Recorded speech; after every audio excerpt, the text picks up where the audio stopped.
The pulsing heart of Malum beat around Kalen, a symphony of decay and assimilation. He was a prisoner in his own unraveling form, his hands already twisted into grotesque parodies of what they once were. Reborn, the whispers of the shadowy entity had promised. But Kalen saw only the abyss staring back, the void ready to swallow him whole.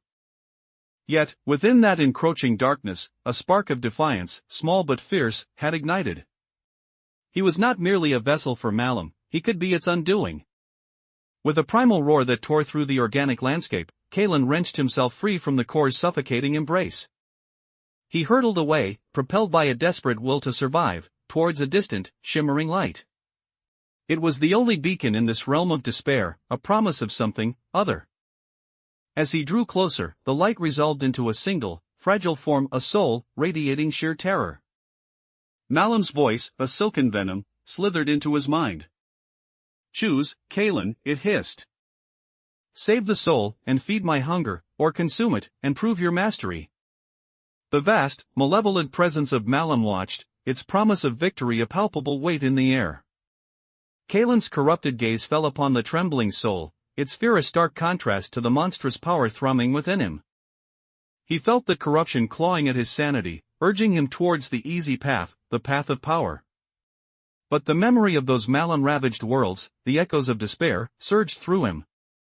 He saw not a choice, but a trap. To save the soul was to become Malum's tool, to deliver another victim into its maw. To consume it was to become Malum itself. Was there no other way? His corrupted hands flexed, the very air crackling with his internal struggle. He remembered the spark, not a source of salvation, but a key. A key to what? Perhaps a key to unlock not just worlds, but the very nature of Malum. He looked at the terrified soul, then at his own twisted form.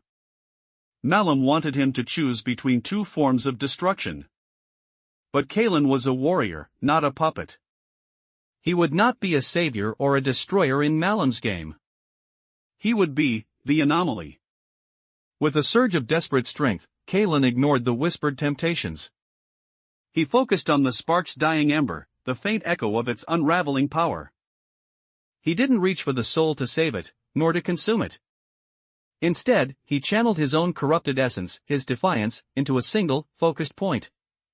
He aimed not at the soul, but at the very fabric of Malum surrounding it, at the tendrils of corruption that sought to envelop the innocent light. A blinding flash erupted, not of salvation, but of chaotic energy. The organic landscape buckled and screamed. The shadowy entity recoiled, its form flickering.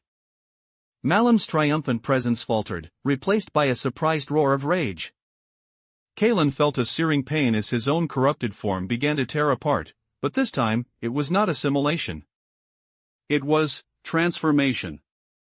He had not chosen to save or destroy, he had chosen to disrupt. As the chaotic energy subsided, the terrified soul was still there, untouched. But Kalen was gone. Vanished. Where he had stood, only a shimmering, unstable rift remained, pulsing with an unknown energy. Malum's furious roar echoed, a promise of pursuit. Then, from the depths of the rift, a single, gaunt hand, impossibly clawed and dripping with darkness, reached out. It was not Kalen's hand, nor was it the shadowy entity's. It was something new, something born of defiance and destruction. And it was reaching towards the viewer.